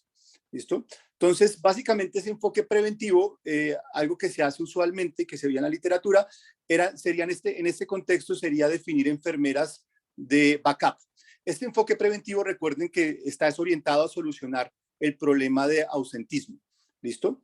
Entonces, la idea es definir unas enfermeras de backup para los diferentes turnos a lo largo de cada día dentro de un horizonte de planeación. Entonces, uno de los métodos está fundamentado en el desarrollo de un modelo matemático que utilizamos el método de Epsilon Constraint, y el otro método está relacionado con la utilización de un algoritmo NSGA2. Bien. Acá, pues, digamos, el uso de este algoritmo también se justifica, pues, porque intentamos solucionar este problema con un problema multiobjetivo. Ahorita más adelante les cuento con respecto a cuáles fueron las funciones objetivo que consideramos. Yo no me acuerdo. No. Bien, creo que se prendió un micrófono por ahí. Listo. Perfecto. Bien, entonces, posterior entonces a desarrollar estos 2 métodos de solución para esta solución preventiva, entonces, digamos, partiendo de esa solución inicial, de esa asignación inicial del personal, entonces la idea era desarrollar diferentes estrategias para reprogramar el personal cuando se presente una ausencia. Y después lo que hicimos fue primero hicimos diferentes tipos de comparaciones. unas comparaciones teóricas para poder evaluar el efecto de esas estrategias en términos de ciertos indicadores de interés y poder tal vez determinar en qué situaciones o en qué condiciones unas estrategias pueden ser más convenientes que otras. Y finalmente lo que hicimos fue concentrarnos en un caso de estudio que nos otorgó el hospital, donde comparamos estas estrategias, pero también nos comparamos con la estrategia utilizada por el hospital. ¿Listo? Tanto para hacer esa programación inicial como para realizar la reprogramación de las enfermeras cuando se presentan las ausencias. ¿Listo? Bueno, entonces aquí ya entro con respecto al primer método de solución. No tenía pensado tal vez entrar como en detalle en la estructura matemática del modelo. Básicamente, pues acá pues voy a profundizar en las funciones objetivo en las que nos concentramos y les contaré un poco con respecto a, en palabras, los tipos de restricciones que consideramos. Bueno, entonces, la primera función objetivo, entonces, se fundamenta en maximizar la satisfacción de todas las enfermeras. Esta satisfacción, entonces, se divide en dos partes. Entonces, hay una parte que dice satisfacción total del personal, considerando entonces el cubrimiento de todos los turnos a lo largo de todos los días del horizonte de planeación. Y el segundo componente también está relacionado en satisfacer las preferencias del personal, que consideraríamos como backup, en caso, como contingencia en caso de que se genere alguna ausencia en algún turno. Bien, entonces, bueno, básicamente con lo que les decía ahorita, estas preferencias se fundamentaban principalmente en que a veces las enfermeras querían trabajar en cierto horario, cierto día o en cierto servicio en particular, o también podrían estar relacionadas en cuanto a sus días de descanso, por ejemplo. ¿Listo? Y después tenemos otra segunda función objetivo. Entonces, como en la primera función objetivo hablábamos de maximizar la sumatoria de las preferencias entre todo el personal, pues tampoco quisiéramos o queríamos una solución en la que de pronto hubiese alguna enfermera en la que no se le diera tanto gusto en cuanto a sus preferencias. Por eso planteamos esta segunda función objetivo. ¿Listo? Entonces, en esta segunda función objetivo, básicamente lo que hacemos es intentar maximizar la satisfacción mínima según el tipo de enfermera, según el tipo de personal. Entonces, de esa forma, pues tal vez nos permitía como poder también garantizarle a todas las enfermeras al menos una satisfacción mínima en cuanto a lo que serían sus preferencias. ¿Listo? Y esas son como las dos funciones objetivo base que consideramos en nuestro problema. Entonces, como les decía ahorita, en el contexto del modelo matemático lo resolvemos como un modelo de Epsilon Constraint, donde la función objetivo, digamos, base en la que nos concentramos inicialmente fue la función objetivo 1. Y lo que hicimos, pues, fue subordinar como una restricción lo que sería la función objetivo 2 para poder entonces aplicar el modelo de Epsilon Constraint. Más adelante les mostraré los resultados que obtuvimos. Bueno, entonces acá está como la descripción del modelo matemático. Básicamente son restricciones que seguramente pues son intuitivas para todos. Principalmente entramos a hablar de las que son las restricciones de condiciones laborales. El objetivo acá era hacer la planeación mensual, es decir, para 30 días. Entonces la idea era poder garantizar todo el tema de otorgarle al personal los días de descanso que se merecen o que son establecidos por la ley, respetar las restricciones en cuanto a la cantidad de horas que se deben trabajar por día o a la semana, que por ejemplo restricciones a veces de temas de turnos consecutivos, que si se asigna a alguien el turno de la noche, de pronto no se asigne al turno del día de la mañana del día siguiente, etcétera. Todo este tipo de restricciones que son pues muy relevantes para tener en cuenta. Después vienen también lo que les mencionaba ahorita en cuanto al balance de la remuneración del personal y las horas trabajadas. Estas dos, en principio, en una primera propuesta estábamos intentándolas incluir en las funciones objetivo. Finalmente optamos por modelarlas estrictamente como restricciones. Bien, ya después tenemos la satisfacción de la demanda. Entonces, cumplir con todos los requerimientos que se establecen para cada turno de cada día. Y por último, entonces, tenemos lo que es todo lo que está relacionado con la satisfacción de la parte preventiva. Entonces definíamos, por ejemplo, un número mínimo y máximo de enfermeras de backup para cada turno de cada día, entre otros tipos de restricciones. Entonces, básicamente, con esto fue que desarrollamos el modelo matemático, lo resolvimos utilizando Simplex. Bien, entonces ahora entramos a hablar a lo que corresponde al segundo método de solución, que es el algoritmo genético. Entonces, en el algoritmo genético, entonces, pues, lo primero, lo fundamental es definir como el cromosoma, la estructura, que nos permite entonces representar una solución en el contexto de nuestro problema. Bien. Entonces, básicamente, ¿en qué consiste el cromosoma que planteamos? Digamos que creo que tuvimos que de pronto combinar características de cromosomas que habíamos visto en la literatura, pero de pronto no pudimos encontrar uno que pudiésemos como usar tan directamente para nuestro problema, entonces lo adaptamos de acuerdo a nuestras necesidades. Entonces acá ustedes pueden ver el cromosoma, digamos, esta parte que hice codificada es como la notación que manejamos y la parte de abajo es como para que entendamos qué representa esa notación. Entonces, la idea es que en las filas tenemos, digamos, el código o la identificación de cada persona. Entonces, la enfermera 1, la enfermera 2, etcétera. Y en las columnas, entonces, definimos la asignación para cada día. ¿Listo? Entonces, básicamente los números corresponden como a un tipo de asignación en cuanto al turno y en cuanto al servicio que se le asignaría a esa persona. Entonces, por ejemplo, y también se relaciona si a la persona se le asigna el día libre o no. Entonces, el valor 0 corresponde, entonces, acá abajo está como la tabla que nos permite entender esos valores a qué corresponden. Entonces, el 0 corresponde a si el día es libre. Entonces a la persona 1 le asignamos el día 1 como libre, la persona 2 sí trabaja y tiene que trabajar, entonces le asignamos un 4, eso quiere decir que trabaja en el turno de noche, el servicio 2. Entonces básicamente que generamos esa codificación pues también de acuerdo al tamaño del problema. ¿Listo?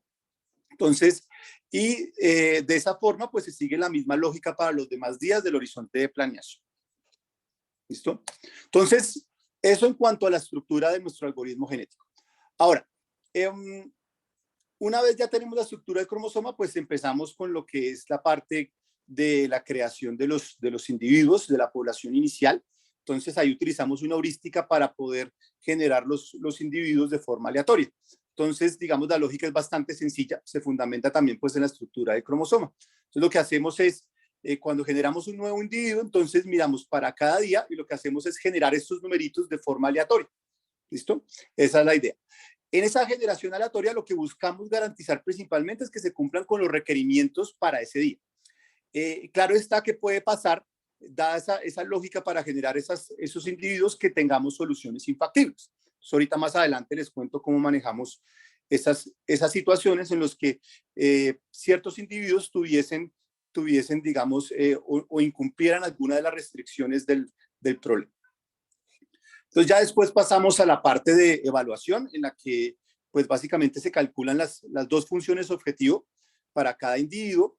Se tiene en cuenta una penalización para el incumplimiento de las restricciones también. Una vez hacemos eso, pues pasamos a lo que es el cruce. ¿Listo? Entonces, en lo que es el cruce, básicamente utilizamos un referente de un punto, entonces, donde seleccionamos aleatoriamente, por ejemplo, en qué punto vertical del cromosoma, pues vamos a hacer la partición. Entonces, supongamos que tenemos dos padres, dos individuos, dos cromosomas, dos soluciones. Un padre, por ejemplo, podría ser este, y podríamos tener otro padre con una asignación diferente para cada día.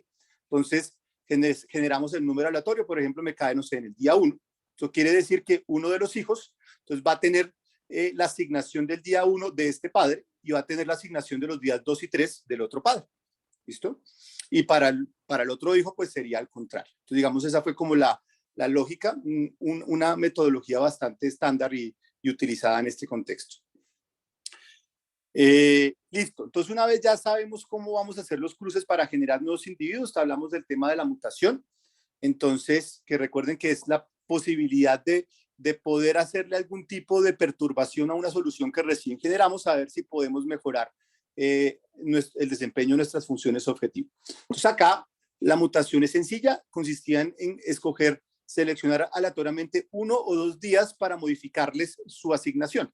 ¿Listo? Entonces, supongamos que yo tengo este individuo que recién entonces generé, selecciono aleatoriamente el día 2 y lo que hago de pronto es hacer swaps entre las asignaciones que se generaron en ese mismo día.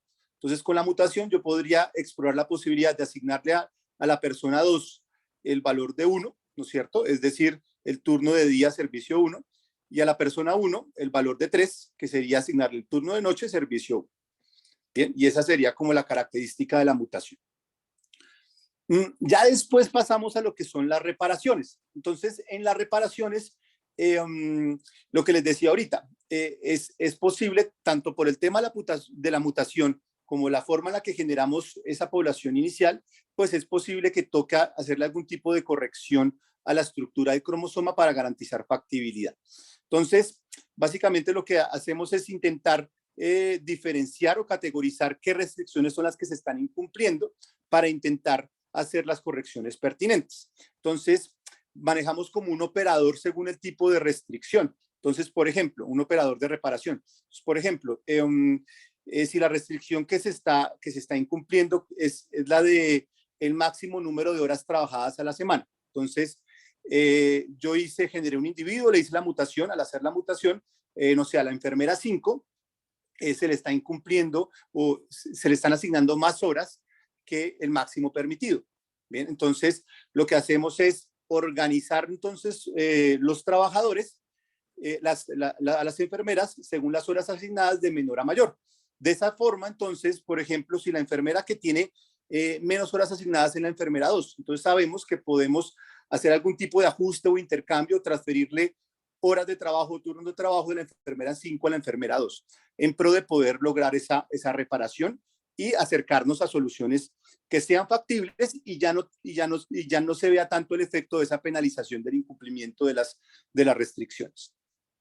Después la selección es según los criterios básicos o clásicos de los algoritmos del método NSGA, donde básicamente se definen unas fronteras y los individuos se clasifican en un conjunto de fronteras, donde hay algunas de ellas que tal vez son las prioritarias, donde por ejemplo tenemos los individuos que no son dominados con respecto a las funciones objetivos por algún otro individuo, ¿no? Entonces esos terminan siendo tal vez como los individuos como que pueden llegar a ser más aptos o que pueden conllevar a un mejor desempeño.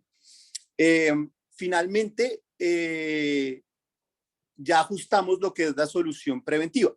Entonces, una vez generamos o tenemos el cromosoma, lo que hacemos es, para cada individuo, una vez tenemos los diferentes individuos, para cada individuo le aplicamos una heurística, donde la idea es que vamos mirando enfermera por enfermera cuál podría ser asignada como backup, ¿listo?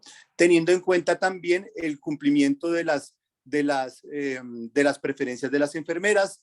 También tenemos unas penalizaciones de pronto a enfermeras que se les esté pidiendo que cubran más de una ausencia y demás. Entonces, y de esa forma pues se construye la solución preventiva y se recalcula las funciones objetivo teniendo en cuenta también el efecto de este componente preventivo. Bien. Y pues bueno, esta es como la estructura como muy genérica para que se formen una idea de cómo abordamos el problema. Entonces, acá pues podemos ver la comparación de los resultados tanto del modelo matemático con respecto al NSGA2. Bien, acá nosotros lo que hicimos fue plantear algunas instancias en las que las generamos, la verdad, a partir de la información que nos generó el hospital. Digamos que lo que hicimos fue, acá estamos hablando de distancias tal vez pequeñas y medianas. Entonces acá podemos dimensionar el tamaño de los problemas o de las instancias en términos de la cantidad de enfermeras y del horizonte de planeación. Bien, entonces básicamente acá vemos los gaps cómo los calculamos. Simplemente lo que hicimos fue correr en Simplex el modelo matemático de forma independiente para la función objetivo 1. Calculamos o guardamos el óptimo. Después corremos el modelo matemático de forma independiente para maximizar la función objetivo 2 y ahí tenemos la solución óptima. Entonces, lo que hacemos acá, estos gaps, es la diferencia porcentual de cada función objetivo obtenida con el NSGA2 y el Epsilon Constraint con respecto a las respectivas soluciones óptimas de cada función objetivo. ¿Listo? Entonces acá pues podemos formarnos una idea de las diferencias. Podemos ver que el NSGA2 es como, tiene un buen desempeño, porcentualmente, digamos, tiene un gap aceptable para ambas funciones objetivo. El Epsilon Constraint también. El tema también del Epsilon Constraint es que para instancias más grandes que las que ustedes pueden ver acá, pues ya se quedaba corto, nos quedamos cortos en poder obtener soluciones factibles, inclusive. Y además acá podemos ver que algunas de estas instancias, por ejemplo, pues ya toman tiempos computacionales un poco más elevados. Mientras si miramos comparativamente, el tiempo del NSGA2 es bastante bueno, ¿no? Y nos permite dar luces de que para instancias más grandes, pues sí podríamos obtener una solución adecuada en poco tiempo. Bueno, entonces, ¿qué sucede? De aquí en adelante nos fundan para hacer las pruebas y tener en cuenta lo de la parte de reprogramación y demás. Entonces, nos quedamos con lo que es el NSGA2. Bien, ¿listo? Fundamentado en lo que les decía ahorita. La calidad de las soluciones, un buen tiempo computacional y en que básicamente ya una instancia más coherente a la realidad, a las necesidades del hospital, ya no se podía resolver a partir del método de Epsilon Constraint. Entonces, bien, ahora pasamos a lo que son las estrategias de reprogramación. Entonces, básicamente, una vez tenemos la solución ya construida con el algoritmo genético, entonces nosotros propusimos 3 estrategias de programación. Y ahorita les voy a mostrar los resultados en los que hacemos las comparaciones entre las estrategias. Entonces, la primera estrategia la llamamos estrategia integrada. Ya les explico qué es lo que se integra. Entonces, en esta estrategia partimos de la solución preventiva que les mencionaba previamente, que consiste, recuerden, en tener turnos de backup de contingencia en caso de que se presente una ausencia. Entonces, y tenemos algunas enfermeras de backup que fueron asignadas a esos turnos de contingencia. ¿Qué quiere decir esto conceptualmente? Que la enfermera se le notifica con anticipación que podría tener que cubrir una ausencia. ¿Listo? Eso es lo que implica esta situación preventiva. Entonces, lo que hacemos acá es priorizar en hacer intercambios directos en las asignaciones de las enfermeras consideradas como backup y las enfermeras que se ausentarían. ¿Listo? Entonces, si encontramos unas soluciones factibles, buenísimo. Si no, entonces pasamos a sacar mano entonces de las enfermeras que no son consideradas como backup. Entonces, las enfermeras que no son consideradas como backup, en principio, lo que implica eso es que no fueron notificadas con anticipación de que podrían tener que cubrir una ausencia. ¿Listo? Entonces, ahí buscamos entonces generar intercambios entre las enfermeras que no estaban preasignadas como backup con respecto a las enfermeras que se ausentarían. ¿Listo? Entonces, eso es lo que estamos integrando. Estamos integrando, digamos, en primera instancia, el uso de las enfermeras de backup y si no, el uso de las enfermeras que no son consideradas como backup. ¿Listo? Y esa es la primera solución y por eso lo llamamos la primera estrategia de reprogramación y por eso la llamamos integrada. Ya después hablamos de una estrategia que intentamos que fuese 100% preventiva, en la que simplemente lo que sucede es que ese segundo paso que les explicaba ahorita, donde intentamos utilizar las enfermeras que no estaban como backup, pues ese paso ya no lo consideramos. Nos concentramos en intentar poder forzar la solución a cubrir las ausencias estrictamente con las enfermeras de backup. ¿Listo? Las cuales son notificadas con anticipación. El problema de esto, de forzar esto, es que podríamos tener soluciones donde una enfermera de backup tenga que cubrir más de una ausencia. ¿Listo? Y eso pues podría generar un mayor desbalance, un mayor incremento en la cantidad de horas extras trabajadas, etc. Entonces, esas son como los problemas o inconvenientes que ahorita pues los vamos a mirar reflejados en los resultados que les voy a mostrar. Y por último, tenemos una estrategia reactiva. Básicamente en esa estrategia reactiva, el punto de partida ya no hay una solución, digamos que corro el modelo, el algoritmo genético, sin hacer la parte de definir una solución preventiva. ¿Listo? No tengo en cuenta la solución preventiva. ¿Listo? No existe. Entonces, como no existe solución preventiva, ninguna enfermera va a estar notificada con anticipación de que va a cubrir una ausencia.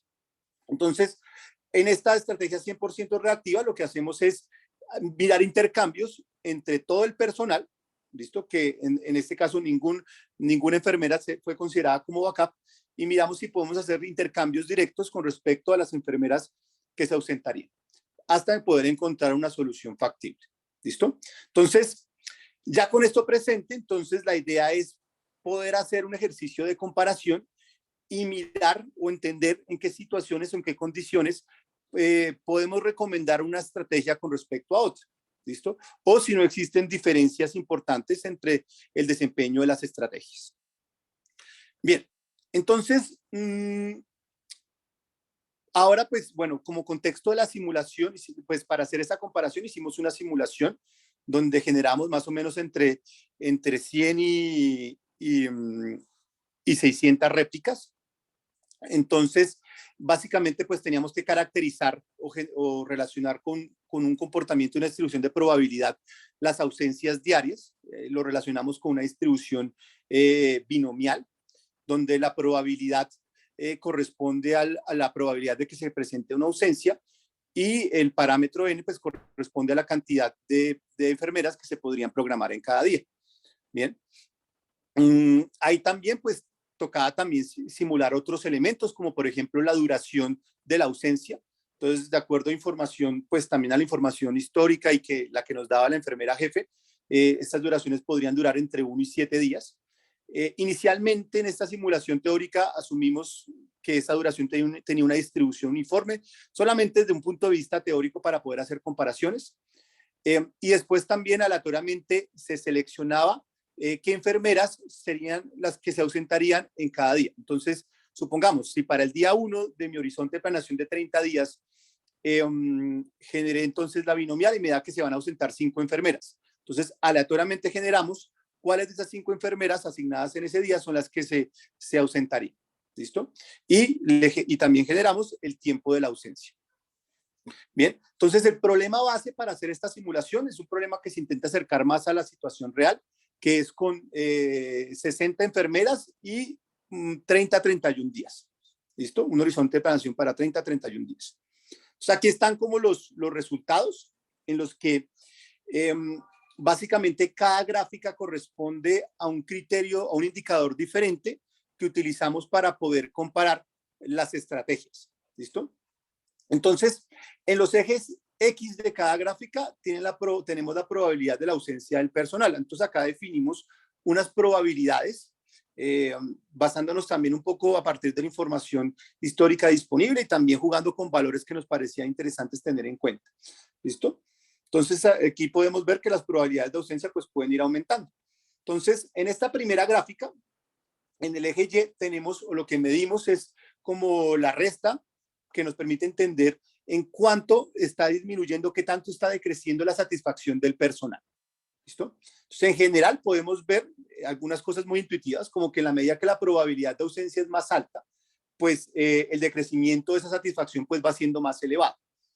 Lo otro interesante es poder ver que la estrategia que tal vez funciona peor o que funciona mejor que las otras es la estrategia 2, es la estrategia 100% preventiva. ¿Listo? ¿Por qué sucede esto? Por la situación que les mencionaba en su momento, que puede pasar que una enfermera de backup, entonces, digamos, tenga que cubrir más de una ausencia, tenga que cubrir varias ausencias. Y como eso puede generar desbalances y demás, nosotros generamos una penalización en la función objetivo cuando eso pasaba. Entonces, ese efecto de esa penalización es el que se ve reflejado en el decrecimiento de la satisfacción del personal. Las estrategias 1 y 3 tienen un comportamiento más o menos cercano entre sí, siendo un poquito más bajito el de la estrategia 3, la que es 100% reactiva, la que no tiene en cuenta el elemento o el componente de empezar con un backup. ¿Listo? Bien, igual pues es muy cercana el desempeño con la estrategia 1. ¿Listo? Recuerden que la estrategia 1 es la que llamamos integrada, la que saca mano de las enfermeras de backup, pero si no de ser necesario, también utiliza las enfermeras que no fueron consideradas como backup.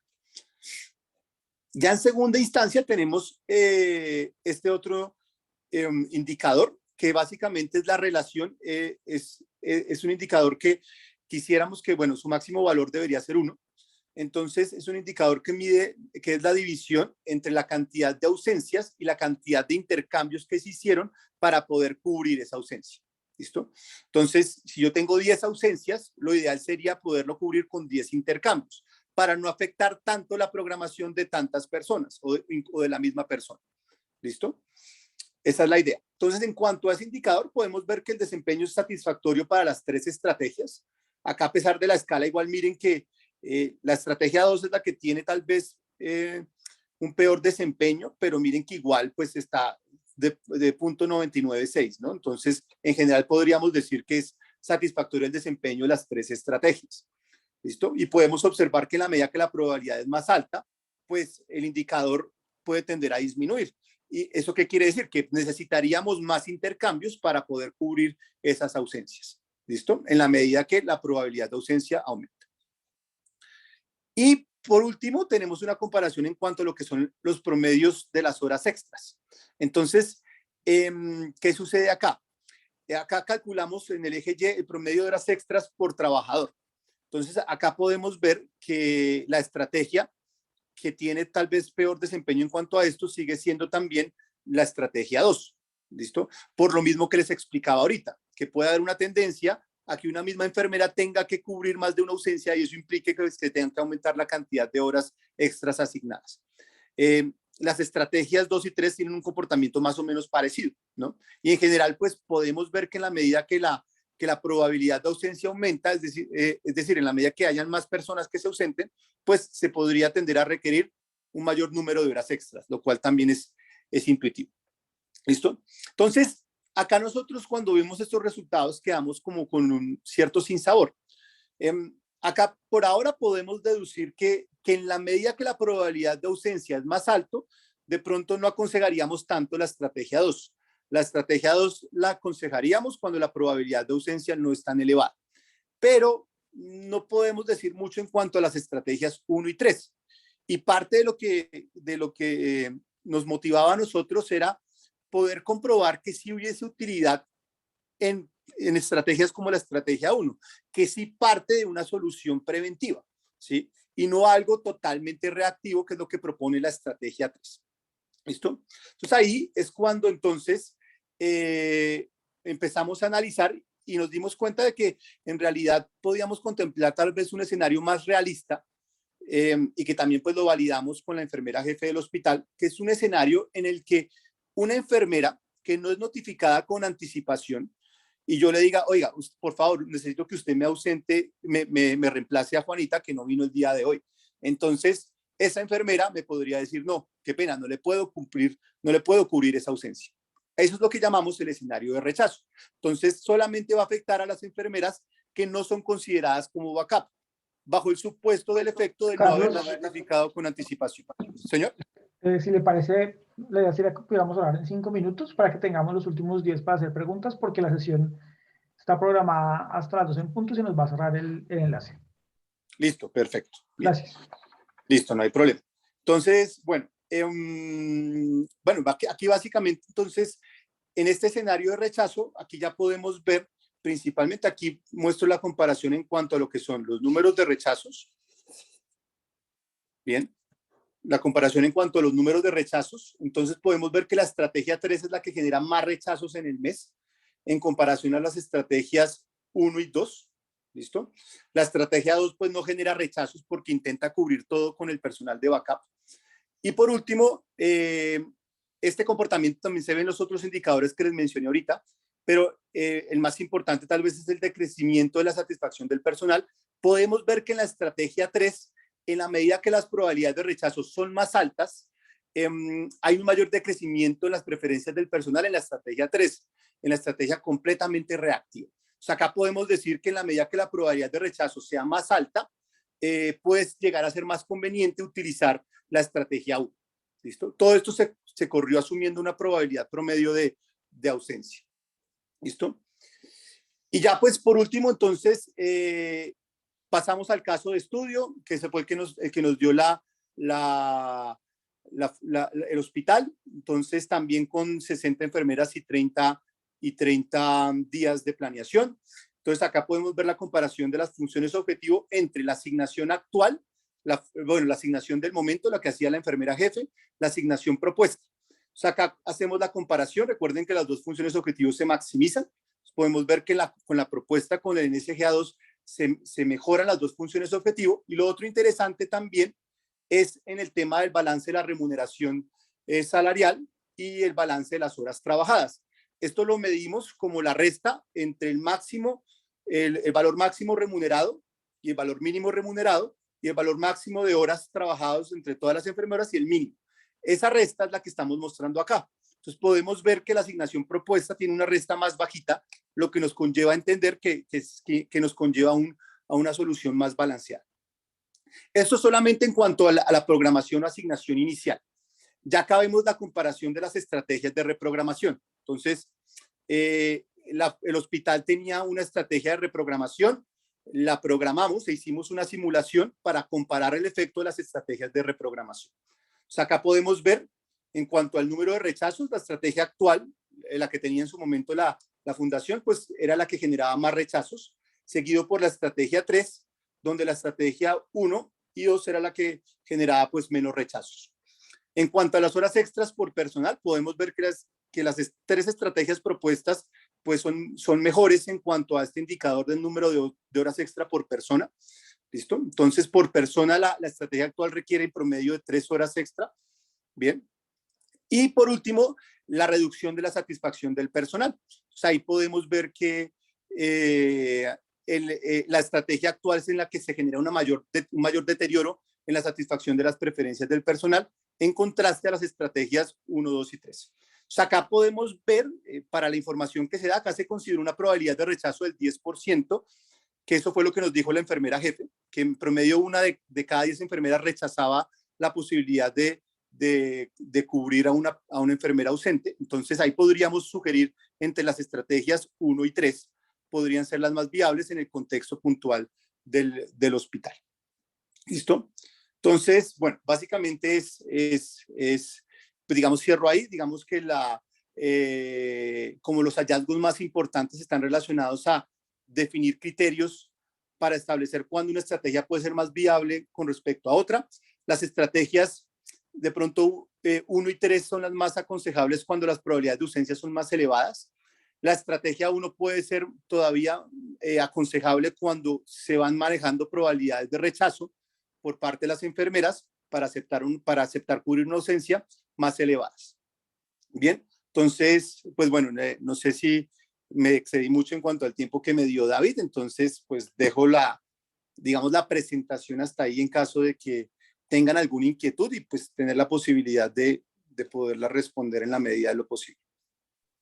Estamos justo a tiempo, Carlos. Muchas gracias por la presentación. Muy interesante el trabajo. Si les parece, vamos a activar de nuevo el chat para recibir sus preguntas. Y mientras recibimos la primera pregunta, me gustaría saber si ustedes tienen medición de qué tan desbalanceada está la satisfacción del personal con las estrategias de programación, porque lo que entendí es, a la larga están apuntándole a maximizar el mínimo nivel de satisfacción, pero existen entre las enfermeras diferencias muy altas en los niveles de satisfacción con las soluciones propuestas.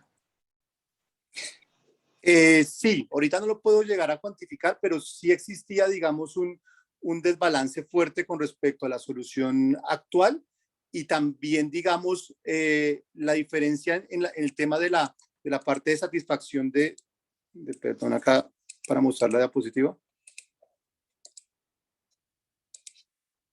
Acá nosotros pues podíamos ver también como el efecto de lo que es la parte de la asignación de las preferencias. La segunda tal vez era a la que hacía alusión David con respecto al mínimo. Entonces acá está esta diferencia, ¿no? De 339 a 577. Y ya cuando miramos el total tenemos de 10.131 a 11.284. Todo esto pues bueno, es difícil de entender bien la implicación porque está supeditado también a la forma en la que nosotros calificábamos las preferencias, que lo hacíamos con un puntaje de 1 a 5, ¿no? Entonces, no sé si con eso responda más o menos la inquietud, David. Sí, muchas gracias. Hay también una pregunta ya en el chat de Valentina, pues en realidad son dos preguntas. La primera dice, ¿podemos leer más del trabajo en alguna referencia que se pueda consultar? Pues por ahora lo tenemos, esto es una tesis de pregrado, lo tenemos en el repositorio de la universidad, pero esto lo sometimos también a una revista, entonces supeditado a que nos la acepten, pues también eso podría ser la referencia para poder acceder al trabajo. Y la segunda tiene que ver con el tema de la implementación. Dice, con base en la experiencia de validación del modelo con la enfermera jefe, ¿cree que existan alternativas de implementación del trabajo con la institución de salud? Porque, bueno, usted estaba parte, dice Valentina, está comentando que usted estaba mostrando parte de la interfaz que no alcanzó, pues, como entrar en detalle. ¿Cómo ve usted esas posibilidades de implementación? Bueno, perfecto. Sí, de hecho, bueno, como esto lo hicimos, más bien fue como un proyecto de grado y no como un proceso de consultoría. Los estudiantes tuvieron un acompañamiento constante de la enfermera jefe, se le capacitó para que hiciera uso de la herramienta. Entonces, y en principio, digamos, la seguimos acompañando durante un mes y ya lo estaba usando, ¿no? Ya después, digamos, cuando ya los estudiantes, pues, empezaron ya su tema laboral y se graduaron, pues se perdió tal vez el seguimiento y pues nosotros no hemos vuelto a retomar contacto como para ver cómo van con el uso de la herramienta. Pero en principio sí se les hizo la capacitación y alcanzaron a tener el acompañamiento para implementarlo durante más o menos un mes, si mal no recuerdo. Digamos que este proyecto culminó entre finales de 2020 y principios del 2021.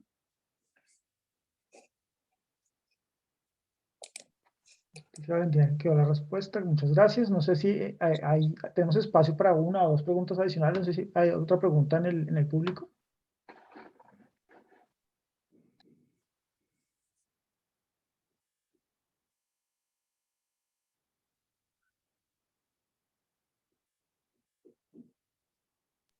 Bueno, todo muy claro parece, Carlos.